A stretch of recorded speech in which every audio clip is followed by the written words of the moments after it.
कि माई के दूधवा जैसन कवनो अरे मिठाई ना मिली तो मिठाई ना मिली सब कुछ मिल जाई पर दुनिया में माई ना मिली दुनिया में माई ना मिली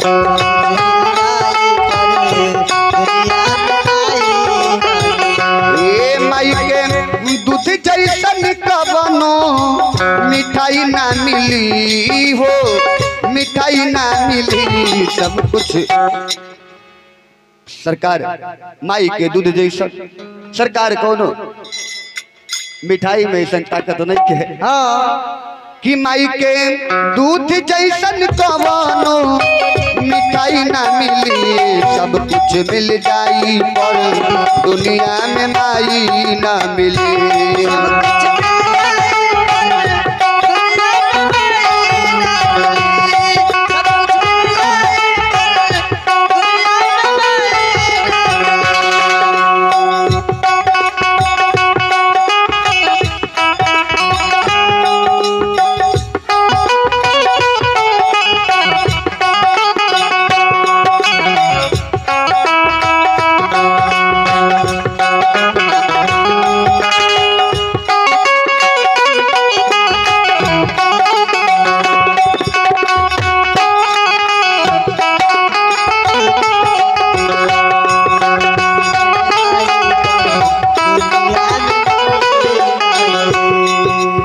माई के कई तरह की स्थापना हो कि बबुआ के बढ़िया स्कूल में अरे नाम लिखवाती बबुआ अच्छा से पढ़ते लिखते बबुआ डॉक्टर इंजीनियर बनते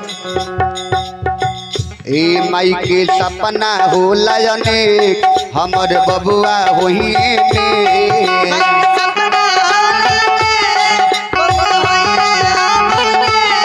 माई के सपना होला अनेक हमर बबुआ होई है ने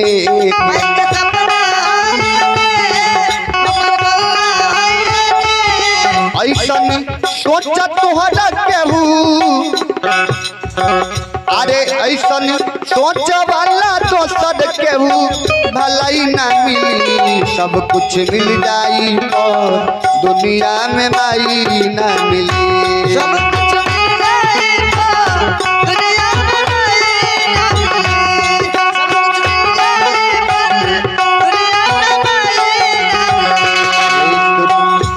सब कुछ मिल जाई पर दुनिया में माई ना मिले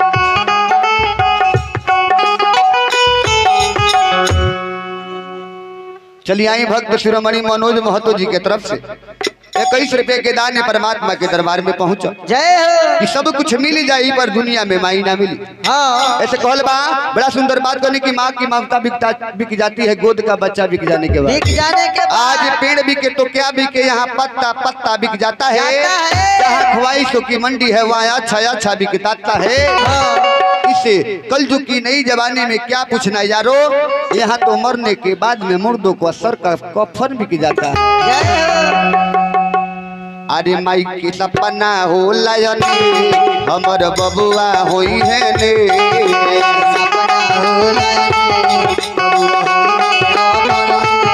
ऐसन सोच वाला दोसर केहू भलाई ना मिली सब कुछ मिल जाई और दुनिया में माई ना मिली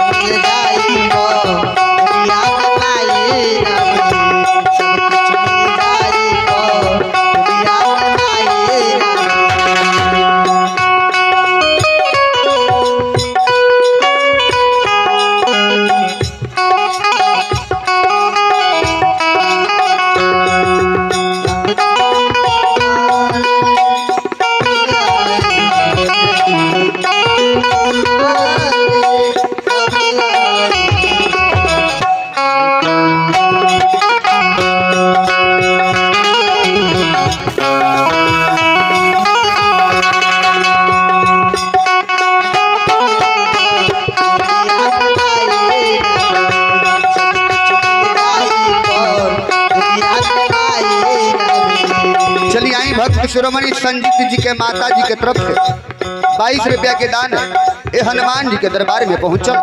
हनुमान जी से विनती करम प्रार्थना करे कि वो भक्त के हर मनोकामना पूरा करत नहीं। हाँ लेकिन बड़ा सुंदर बात कहनी कि घर छवा जाए तो छुए के ना चाहिए, ना चाहिए, घर छवा जाए तो छुए के ना चाहिए, और दूसरा के सामान बिना पूछले छुए के ना चाहिए। ना चाहिए। अपना अपना कर्म के हिसाब से मिलेला, दूसरा के निमन सामान देख के मुँह के ना चाहिए। ना चाहिए।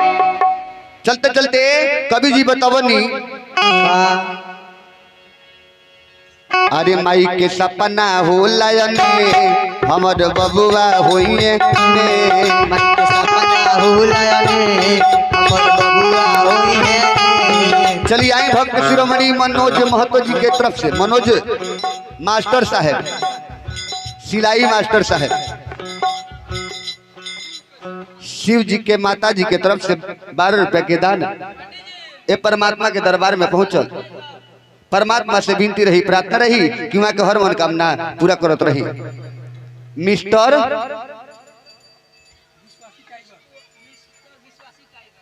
ओहो मिस्टर विश्वासी टाइगर उर्फ मंतोष पटेल, नहर चौक सुगहा भवानीपुर से। चलिए बबुआ के तरफ से 31 रुपया के दान ये हनुमान जी के दरबार में। चलिए अनुमत महतो जी के माता जी के तरफ से 11 रुपए के दान हनुमान जी के दरबार में पहुंचल। हनुमान जी से विनती रही, प्रार्थना रही कि यहाँ के हर मनोकामना पूरा करत रही। जय हो। 8 माह 9 खंड के भीतर रखली जुगा के मैया,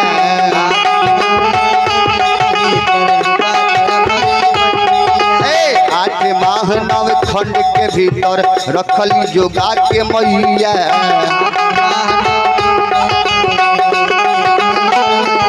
माई के आचारा जैसन दुनिया में, तो माई के आचारा जैसन दुनिया में रजाई ना मिली, सब कुछ मिल जाई दुनिया में माई ना मिली।